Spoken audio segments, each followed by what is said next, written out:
Hello दोस्तों। इस video में हम लोग JPSC previous year question economics cover up करेंगे जो कि आने वाले 14 जेपीएससी में आपको बहुत मदद करेगी। देखिए क्वेश्चन कितना प्यारा क्वेश्चन है कि जैसे जो विकास है उसको मेजर करने के लिए अलग अलग चीज़ों का दोस्तों इस्तेमाल किया गया है। आपको उसको करेक्ट सीक्वेंस में सजाना है। तो सीक्वेंस क्या क्या है? एचडीआई है, उसके बाद आपका पीक्यूएलआई है, पर कैपिटा इनकम है, यानी कि मानव विकास सूचकांक, भौतिक जीवन स्तर और प्रति व्यक्ति आय। और इसको जो है आपको कैट सीक्वेंस में सजाना है दोस्तों। तो देखिए जो आपको विकास का पैमाना है ना उसका उसमें भी जो आपको धीरे धीरे जो है इवोल्यूशन देखने को मिला है, चेंजेस देखने को मिला है। जैसे पहले जो है वो पर कैपिटा इनकम, प्रति व्यक्ति आय के बेसिस पे हम लोग चीज़ों को नापते थे। फिर हुआ कि नहीं जी, जो फिजिकल क्वालिटी ऑफ लाइफ है जिसमें आपका शिक्षा का स्तर हो गया, आपका जो है मृत्यु दर हो गया, है ना, ये सब देखा गया। पीक्यूएलआई इसको 1970s में इंट्रोड्यूस किया गया। उसके बाद 1990 में जो है आपका कंसेप्ट आया किस चीज़ का? एचडीआई का, ह्यूमन डेवलपमेंट इंडेक्स। ये दोनों में यही है कि इसमें बस फिजिकल होता है ना, क्वालिटी का फिजिकल एस्पेक्ट दिखा आता है, लेकिन इसमें इनकम जो है वो इंक्लूड नहीं होता है। इसमें आपका लाइफ एक्सपेक्टेंसी, उसके बाद जो है लिटरेसी, यही सब इंक्लूड रहता है फिजिकल क्वालिटी ऑफ लाइफ में। लेकिन आपका एसडीआई में इसके अलावा इनकम भी जो है वो शामिल रहता है। फिर 2010 में आपका आया एमपीआई, और अभी आप जान ही रहे हैं एसडीजी इंडेक्स चल रहा है 2016 से। तो इसको आपको एकदम ध्यान में देना है क्योंकि ये बहुत इंपॉर्टेंट है। शुरुआत हुई प्रति व्यक्ति आय से, पर कैपिटा इनकम से। फिर 1970 में आपको जो है पीक्यूएलआई का कंसेप्ट आया। फिर आपका जो है 1990 में आपका ह्यूमन डेवलपमेंट इंडेक्स जो है यूएनडीपी लेके आई। फिर यूएनडीपी ही जो है एमपीआई लेके आई 2010 में। और फिर अभी जो है सेल्फ डेवलपमेंट जो है उसका जो इंडिकेटर्स है 17 इंडिकेटर्स, उसके बेसिस पे डेवलपमेंट को मेजर करते हैं। तो इसका सही जवाब दोस्तों क्या हो जाएगा? सबसे पहले आपका आया पर कैपिटा इनकम, प्रति व्यक्ति आय, उसके बाद पीक्यूएलआई, उसके बाद एचडीआई। बहुत इंपॉर्टेंट क्वेश्चन है। और जो 5 ईयर प्लान है, देखिए नो डाउट 5 ईयर प्लान तो अब ख़त्म हो गया। 2017 में आखिरी 5 ईयर प्लान जो है 12 5 ईयर प्लान उसका वो एंड हो गया। लेकिन चूंकि इंडिया के इस डेवलपमेंट प्रोसेस में 5 ईयर प्लान का अपना अलग से इम्पोर्टेंस रहा है, तो आपको जो है इसको जानना और समझना बहुत ज़रूरी है कि कौन से 5 ईयर प्लान जो है वो किस पे बेस्ड था। इसको आपको दोस्तों जानना बहुत बहुत इम्पॉर्टेंट है और यहाँ से क्वेश्चन पूछा ही जाता है। तो फर्स्ट 5 ईयर प्लान जो है वो हैरोल्ड डॉमर मॉडल पे बेस्ड था, जिसका मेन फोकस जो है एग्रीकल्चर का डेवलपमेंट था। फिर बाद में बोला है कि नहीं, केवल कृषि के आधार पे देश का विकास नहीं हो सकता है, इंडस्ट्रीज को डेवलप करना काफ़ी ज़रूरी है। तो इस वजह से जो है सेकेंड 5 ईयर प्लान में फोकस रहा इंडस्ट्रियलाइजेशन पे। तो क्वेश्चन क्या पूछा गया है कि भारत की दूसरी पंचवर्षीय योजना में जो है कौन से मॉडल पे जो है इकोनॉमी को बेस्ड किया गया? दादा भाई नौरोजी मॉडल, पीसी महालनोबिस, अमर सेन या हनुमंत राव? तो आपका जो पीसी महालनोबिस है ये सही जवाब हो जाएगा। और दोस्तों जो भी क्वेश्चन में जो ऑप्शन देता है ना उसको भी आपको जानना समझना जरूरी है। जैसे दादा भाई नौरोजी का नाम क्यों दिया है? क्योंकि भारत में पहली बार जो है गरीबी का आकलन हो, इसको जो है या सिस्टमेटिक तरीके से जो है इनकम का आकलन हो, वो दादा भाई नौरोजी ने किया था। अमर सेन कहते हैं कि क्यों जो विकासशील या जो लेस डेवलप कंट्री हैं वो लोग क्यों जो है सब्सिडी देती हैं, वो लोग अमेरिका के तर्ज पे जो है क्यों नहीं कैपेबिलिटी डेवलप करते हैं, मतलब जो लोग हैं उनको कमाने का जरिया जो है क्यों नहीं प्रोवाइड करते हैं। तो अमर सेन का कैपेबिलिटी अप्रोच बहुत इंपॉर्टेंट है। और हनुमंता राव जो है डिस्ट्रिक्ट प्लानिंग कमेटी का जो है रिकमेंडेशन और भी कुछ कुछ इंपॉर्टेंट रिकमेंडेशन जो है वो हनुमंता राव के द्वारा जो है वो दिया गया था दोस्तों।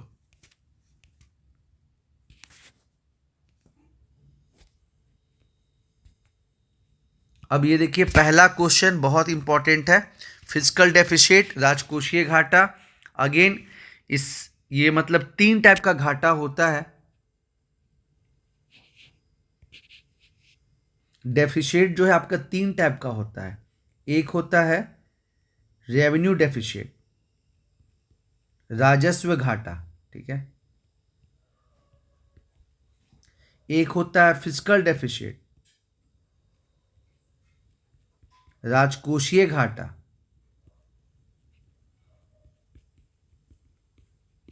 और एक होता है प्राइमरी डेफिशिएट,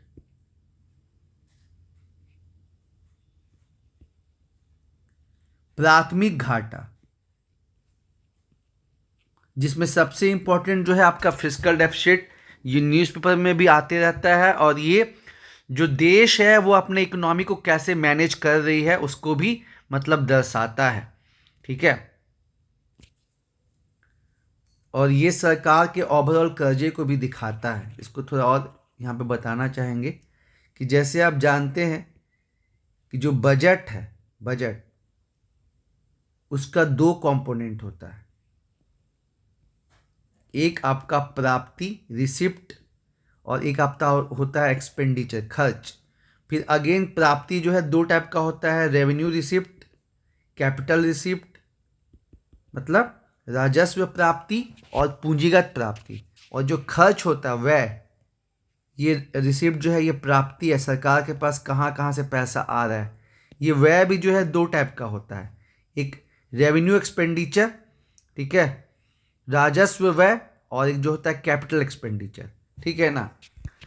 तो जो जो रेवेन्यू डेफिशिएट बोले ना, राजस्व घाटा, वो राजस्व प्राप्ति और राजस्व व्यय यानी कि रेवेन्यू एक्सपेंडिचर और रेवेन्यू रिसिप्ट का जो है बस उसको डील करता है ना, राजस्व घाटा।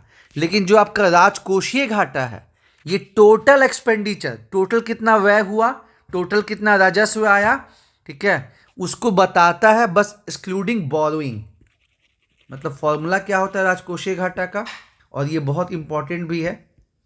फिजिकल डेफिसिट का फॉर्मूला क्या होता है, टोटल कितना खर्च हुआ, टोटल व्यय, माइनस टोटल रेवेन्यू कितना है, प्राप्तियां कितना है। बस इसमें क्या एक्सक्लूड कर देते हैं, इसमें जो है बोरोइंग्स को शामिल, मतलब लोन को शामिल नहीं करते हैं, ठीक है ना। रिसिप्ट में जैसे आप जानते हैं कि जो लोन है मतलब कैपिटल रिसिप्ट में जो है पूंजीगत प्राप्ति में आपका एक इम्पॉर्टेंट कंपोनेंट क्या है, लोन, जो कि हमको बाकी देशों से भी मिलता है और अंतर्राष्ट्रीय संगठन से भी मिलता है, तो उसको हम लोग माइनस कर देते हैं, ठीक है। ये बहुत इम्पॉर्टेंट है। और ये ओवरऑल डेब्ट को भी दिखाता है। क्वेश्चन पूछता है ना कि सरकार के ओवरऑल कर्जे को कौन दिखाता है, तो सरकार के ओवरऑल कर्जे को दिखाता है आपका राजकोषीय घाटा। और ये कई बार पूछ लेता है कि सरकार ने क्या टारगेट रखा है। जैसे 2024-25 के लिए जो टारगेट रखा गया है वो 4.9% रखा गया है, ठीक है। तो अब हम लोग इस क्वेश्चन को डिस्कस करते हैं। और इसी फिजिकल डेफिशिएट में से जब आप इंटरेस्ट पेमेंट माइनस कर दीजिएगा ना, तो आपको प्राथमिक घाटा मिलेगा। कहने का मतलब रेवेन्यू डेफिशिएट क्या हो गया कि रेवेन्यू एक्सपेंडिचर क्या है, राजस्व व्यय क्या है, और राजस्व प्राप्ति क्या है, तो आपको मिलेगा राजस्व घाटा। उसके बाद फिजिकल डेफिसिट क्या है, तो टोटल जो आपका एक्सपेंडिचर है, टोटल व्यय माइनस टोटल रेवेन्यू, बस इसमें क्या शामिल नहीं करते हैं, जो आप लोन लेते हैं। और प्राथमिक डेफिसिट क्या है, तो जो आपका फिजिकल डेफिसिट है उसमें से आप इंटरेस्ट पेमेंट हटा दीजिए, तो आपको जो है प्राइमरी डेफिसिट मिल जाएगा। ये मैच द फॉलोइंग भी करने दे देता है। अब देखते हैं इसको हम लोग क्या क्या ऑप्शन दिया है। तो पहला दिया है कि मुद्रीकृत घाटे और बजटीय घाटे का जोड़, net increase in union government boring from the reserve bank of India. केवल रिजर्व बैंक ऑफ इंडिया का मतलब बात किया है, जबकि ओवरऑल कर्जे को दिखाता है। तीसरा बोला गया है कि difference between current expenditure and current revenue, ठीक है। और चौथा बोला गया है कि the difference between total revenue and total expenditure of the government. तो जो चौथा ऑप्शन है कि राजकोषीय घाटा बताता है कि सरकार को अपने खर्चों को पूरा करने के लिए कितने और पैसों की ज़रूरत है, ठीक है ना। तो ये बहुत सही तरीके से जो है इसको दिखाता है। तो ऑप्शन नंबर जो डी है इसका सही जवाब हो जाएगा यार, ठीक है।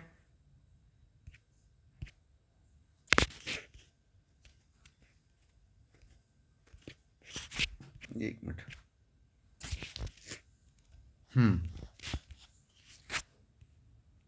यहां देखिए, यहाँ पे पूछा है कि पंचायत का जो भी वित्तीय चीज़ रहता है ना, तो उसके लिए कौन ऑथराइज है कि फाइनेंस कमीशन का गठन करे, ठीक है ना। तो आप जानते हैं पंचायत लोकल सेल्फ गवर्नमेंट हो गया, जो कि स्टेट का मैटर हो गया, और स्टेट के मैटर में अपॉइंटमेंट कौन करेंगे, governor of state, B option.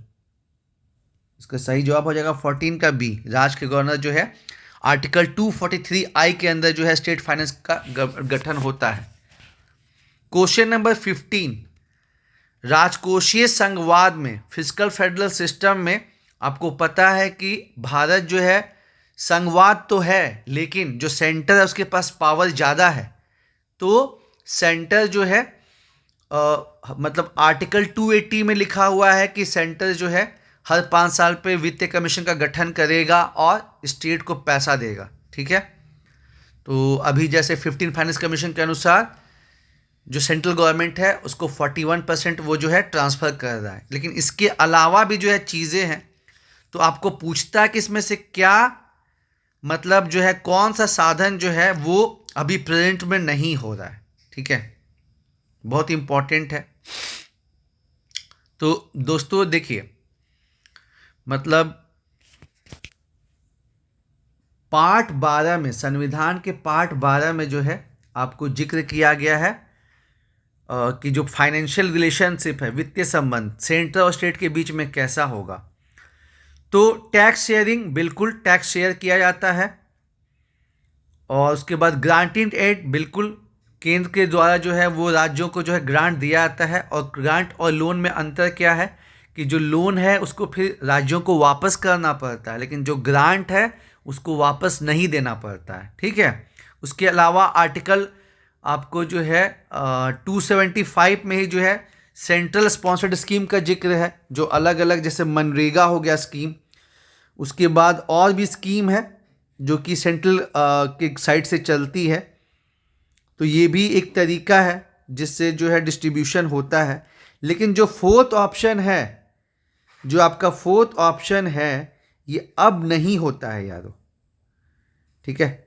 जो फोर्थ ऑप्शन है ये नहीं होता है, और ये कब हुआ था, 4th 5 ईयर प्लान में। 4th 5 ईयर प्लान में जो है इसको किया गया था, गाडगिल साहब में जो है ना इसको किए थे। ये देखिए फिर से यहाँ एक चीज़ मतलब ऐड करना चाहेंगे, वही कन्फ्यूजन हो गया था कि जो आपका सेंट्रल स्पॉन्सर्ड स्कीम है ना वो आर्टिकल 275 ने 282 है, ठीक है, 282 है सेंट्रल स्पॉन्सर्ड स्कीम, ये कन्फ्यूजन हो गया था। तो जो transfer for plant implementation under Gadgil formula है, गाडगिल सूत्र के अंतर्गत योजना, ये चौथी पंचवर्षीय योजना में स्टार्ट हुआ था, और उसके बाद 1990 में ये गडगिल और ये आपका हो गया था गडगिल मुखर्जी, प्रणब मुखर्जी का जो है फॉर्मूला ये कन्वर्ट हो गया था, और ये प्रेजेंट में नहीं है, ठीक है ना। प्रेजेंट पूछा है, अभी ये माध्यम नहीं है। उसके बाद संविधान में अलग अलग प्रावधान है कि जो कौन सा टैक्स है वो सेंटर लगाएगा और वो सेंटर के पास रहेगा। सेंटर लगाएगा लेकिन स्टेट उसको जो है वो कलेक्ट करेगा, ठीक है, और फिर सेंटर लगाएगा और फिर जो है सेंटर कलेक्ट करके स्टेट को दे देगा। मतलब इसमें काफ़ी कन्फ्यूजन क्रिएट होता है। फिर सेंटर लगाएगा और उसके बाद वो डिस्ट्रीब्यूट हो जाएगा राज्य के साथ, सेंटर और स्टेट के बीच में। मतलब देखिए इसको आपको फोकस रखना होगा। आर्टिकल 268, 269, 270 और उसके पहले आप जानते हैं कि जो है 266 और 267 में अलग अलग फंड का जिक्र किया गया है, कंसोलिडेटेड फंड, कंटीजेंसी फंड, ये सब का जिक्र किया गया है ना। तो ये सब आर्टिकल्स बहुत इंपॉर्टेंट रहता है। तो इसी में पूछा है कि वो कौन सा टैक्स है जिसको स्टेट ही लगाता है और स्टेट ही लेता है, ठीक है ना। जैसे हम बोले ना कि अलग अलग टैक्स है, कुछ जो है मतलब कि यूनियन इम्पोज करता है, यूनियन गवर्नमेंट लगाती है, लेकिन उसको लेता है कौन, स्टेट लेता है, ठीक है ना। कुछ होता है कि उसको यूनियन लगाती है, कलेक्ट करती है, राज्यों को दे देती है, ठीक है ना। तो इसको आपको जानना बहुत ज़रूरी है। तो इसमें पूछा कि कौन सा ऐसा चीज़ है जिसको एक्सक्लूसिवली मतलब उसको लगाती भी स्टेट है और जो है आपको कलेक्ट भी स्टेट करती है। तो जीएसटी आप जानते हैं कि ऐसा नहीं है कि वो स्टेट के द्वारा ही किया जाता है, तो ये नहीं होगा। इनकम टैक्स तो सीधे जो है आपका सेंट्रल गवर्नमेंट के द्वारा लगता है, और जो कॉर्पोरेशन टैक्स है, आयकर कर, ये भी सेंटर का है। तो बचा क्या, लैंड रेवेन्यू। और दोस्तों अगर आपको ऐसे भी पता है कि जो भूमि है, जो पुलिस है, ये सब जो है स्टेट लिस्ट में है, तो उस बेसिस पे भी जो है आप इसको एलिमिनेट कर सकते थे यारो। तो सही जवाब क्या हो जाएगा, लैंड रेवेन्यू। और इसके पहले जो है जेपीएससी ने एक बार पूछा था कि कौन सा टैक्स है जो यूनियन लगाती है और मतलब उसको कलेक्ट करती है, उसको मतलब इम्पोज करती है और उसको फिर स्टेट को दे देती है, ठीक है। तो ऐसा क्वेश्चन भी जो है आता है और फिर वहाँ पे काफ़ी ज़्यादा जो है प्रॉब्लम हो जाती है। तो इसको आपको देखना है यारो। इस क्वेश्चन से आपको काफ़ी आइडिया लगेगा कि हाँ कैसा कैसा चीज़ रहता है, क्योंकि अब क्वेश्चन पूछने का जो तरीका है वो काफ़ी चेंज हो रहा है और लेवल जो है वो बढ़ रहा है।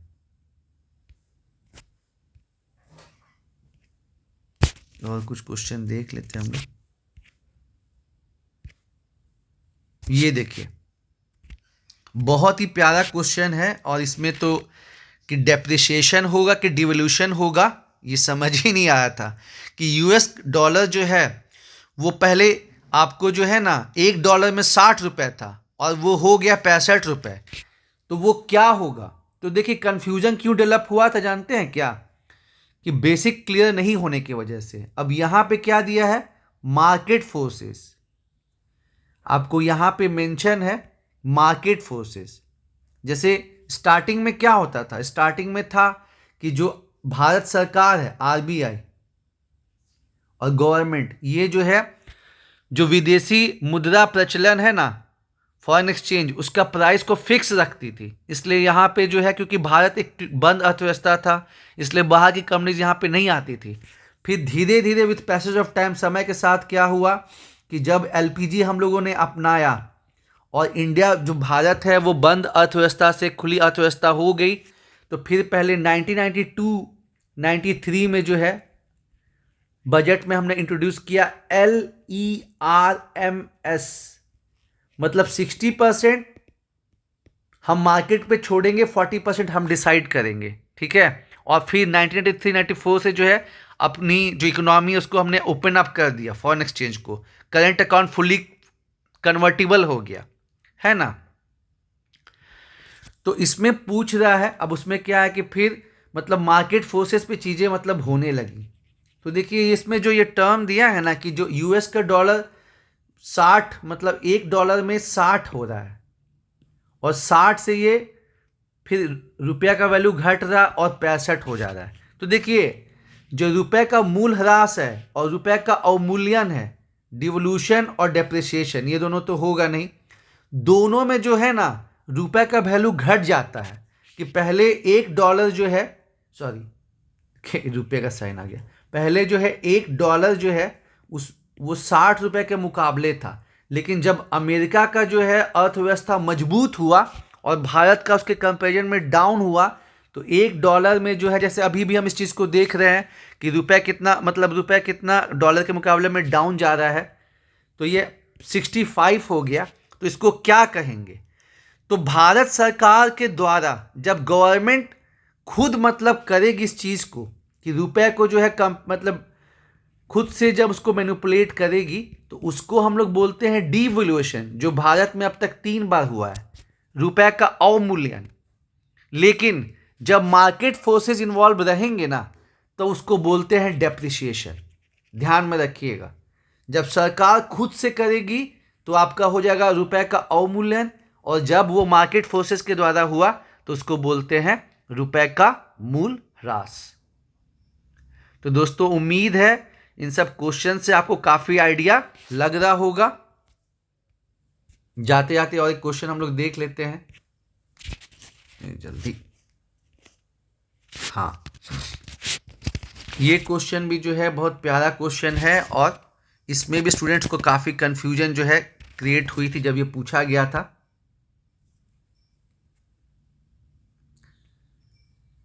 और क्वेश्चन जो है वो आपके महंगाई पे है। क्वेश्चन क्या बना कि जो हेडलाइन इन्फ्लेशन है, ठीक है, मुद्रास्फीति आधारित जो है महंगाई जो है भारत में, उसको मेजर कैसे करते हैं? थोक मूल्य सूचकांक से, कंज्यूमर प्राइस इंडेक्स कंबाइंड से, कंज्यूमर फूड प्राइस इंडेक्स, या कंज्यूमर प्राइस इंडेक्स लेबरल से। ठीक है, इसमें भी काफ़ी डिबेट डिस्कशन चला था। तो देखिए इसमें है क्या ना कि 2015 तक, 2015 के पहले तक, 2014 एंड तक जो हेडलाइन इन्फ्लेशन है, इसको हेडलाइन इन्फ्लेशन क्यों बोलते हैं? क्योंकि ये हमेशा न्यूज़ में रहता है। ठीक है, इसमें जो फूड और फ्यूल, जो खाना और ईंधन की जो प्राइसेस है उसको वो शामिल रहता है, और ये हमेशा पेपर में आता है कि महंगाई इतना हो गया, महंगाई इतना हो गया। और एक आपका होता है कोर इन्फ्लेशन, जिसमें कोर इन्फ्लेशन में जो फूड और फ्यूल की प्राइसेस उसको शामिल नहीं करते हैं। तो 2014 के एंड तक भारत जो है हेडलाइन इन्फ्लेशन को मेजर करने के लिए इस्तेमाल करता था WPI। इसीलिए बहुत लोग कंफ्यूज भी हो गए थे। लेकिन 2015 से जो हेडलाइन इन्फ्लेशन है भारत में, उसको कैलकुलेट करने के लिए इस्तेमाल क्या होता है? Consumer price combined, CPI combined का इस्तेमाल किया जाता है दोस्तों। तो इसीलिए आपको कंफ्यूज नहीं होना है। इसका सही जवाब जो है एट प्रेजेंट CPI कंबाइंड है। इसमें काफ़ी स्टूडेंट को कन्फ्यूजन होता है कि सर हम गूगल में सर्च किए तो ऐसा दिखाता है, वैसा दिखाता है। तो देखिए इसमें आपको करेंट करना बताना होगा कि अभी क्या चल रहा है। तो 2014 तक जो है वो होलसेल प्राइस इंडेक्स का इस्तेमाल होता था, जो कि रिटेलर के साइड को मतलब इन्फ्लेशन को मेजर करता है, और जो कंज्यूमर प्राइस इंडेक्स है वो कंज्यूमर के साइड से। प्लस जो होलसेल प्राइस इंडेक्स है उसमें सर्विस सेक्टर इंक्लूडेड नहीं है, और उसमें ज़्यादा वेटेज किसको रहता है? मैन्युफैक्चर्ड गुड्स को। लेकिन जो कंज्यूमर प्राइस इंडेक्स है इसमें ज़्यादा वेटेज होता है फूड को। दोनों में कुछ कुछ डिफरेंसेस है। ठीक है, तो इसको दोस्तों आपको अच्छे से करना बहुत ज़रूरी है कि WPI और जो CPI है ना, ये करना और समझना बहुत ज़रूरी है। देखिए WPI एक आपका ऑफिस ऑफ इकोनॉमिक एडवाइज़र है जो इसको जारी करता है। DIPP के अंदर ये है ऑफिस ऑफ इकोनॉमिक एडवाइज़र, और ये इसके कुछ डाटा मंथली और कुछ डाटा जो है वीकली दोनों पब्लिश होते हैं। ठीक है, और इसमें मेन जो है वेटेज मैन्युफैक्चर्ड गुड्स को रहता है, लेकिन इसमें सेवा क्षेत्र शामिल नहीं है। तो 2014 तक भारत हेडलाइन इन्फ्लेशन के लिए क्या मेजर करता था? WPI का इस्तेमाल करता था। लेकिन फिर CPI, अब CPI भी जो दोस्तों अलग अलग टाइप का होता है, ध्यान में रखिएगा। एक आपका होता है CPI IW औद्योगिक मजदूर, उसके बाद होता है CPI AL कृषि मजदूर। ठीक है, तो ये जो डेटा है ना, ये दोनों डेटा इसको पब्लिश करता है लेबर ब्यूरो। और इसके अलावा जो है CPI रूरल, CPI अर्बन, और ये दोनों को मिला के होता है CPI कंबाइंड, जो अभी आंसर में है। इसको जारी किया जाता है NSO के द्वारा। ठीक है, तो इसको आपको ध्यान रखना है यारो, और क्योंकि ये बेसिक है ना, यहां से जो है क्वेश्चन बनता ही बनता है। तो सही जवाब इसका क्या हो जाएगा? CPI कंबाइंड जो है इसका सही जवाब हो जाएगा यारो। तो उम्मीद है आपको ये क्वेश्चन और डिस्कशन पसंद आया होगा। धन्यवाद।